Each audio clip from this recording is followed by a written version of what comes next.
Bilan d'étape du président Ousmane Sonko. En ce lundi 14 août 2023, 17e jour de diète. Avec la même ténacité qui force l'admiration, le président Ousmane Sonko continue de refuser tout soin, toute prise d'aliments, ou la plus petite goutte d'eau de la part du pourtant si dévoué personnel, soignant de qualité du pavillon Teranga, de l'hôpital principal de Dakar. Soit dit en passant, même s'il a changé de chambre, il est encore et toujours interné dans cette structure haut de gamme se dressant à l'entrée de l'hôpital. Sourd à toutes les suppliques du médecin-colonel premier responsable du pavillon qui est à son chevet, suppléé par son collègue également médecin du même grade et chef du département santé de l'administration pénitentiaire, lesquels sont assistés par des infirmières dont le dévouement n'est plus à démontrer.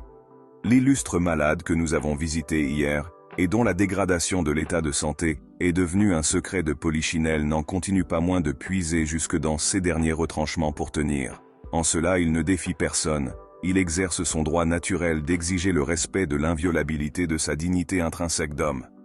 Et son droit d'arracher la cessation du honteux harcèlement dont il est sans cesse l'objet.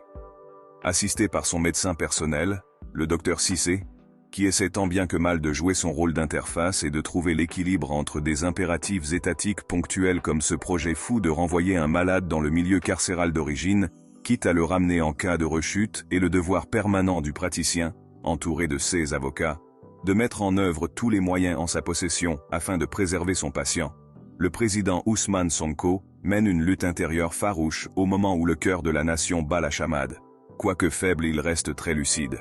Ses forces déclinent à vue d'œil, mais cela n'amenuise en rien les aptitudes à la résistance d'un homme qui n'est nullement perturbé par la situation ainsi créée. Les nouvelles sur sa santé pourraient être meilleures, certes, mais cela ne doit pas être la source de ragots.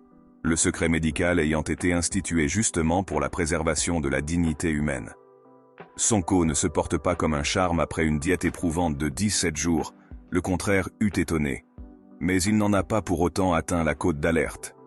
Il pense très fort à ses frères et sœurs militants et compagnons de lutte, qui subissent comme lui avec force et honneur les affres et douleurs de la diète, en leur réitérant son appel de toujours à arrêter ce mouvement.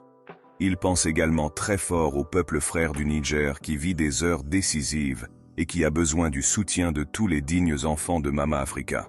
Il m'a chargé de signifier à ses frères et sœurs de ce peuple pacifique à quel point leur lutte de libération du joug france-africain est soutenue par le peuple frère des patriotes africains du Sénégal. Ils forment enfin l'espoir que les aventuriers et supplétifs, spécialisés dans le mercenariat au détriment de frères désireux de mettre fin à leur asservissement, sauront se garder de toute velléité de mettre le feu chez le voisin nigérien pour des intérêts qui ne sont pas les leurs. Pour terminer, en cette journée du 15 août, Ousmane Sonko souhaite à l'ensemble de ses frères et sœurs de la communauté chrétienne à travers le monde, en particulier à ses chers administrés de la commune de Ziguinchor, une bonne fête de l'Assomption de Marie, dans la paix, la sérénité et l'union des cœurs.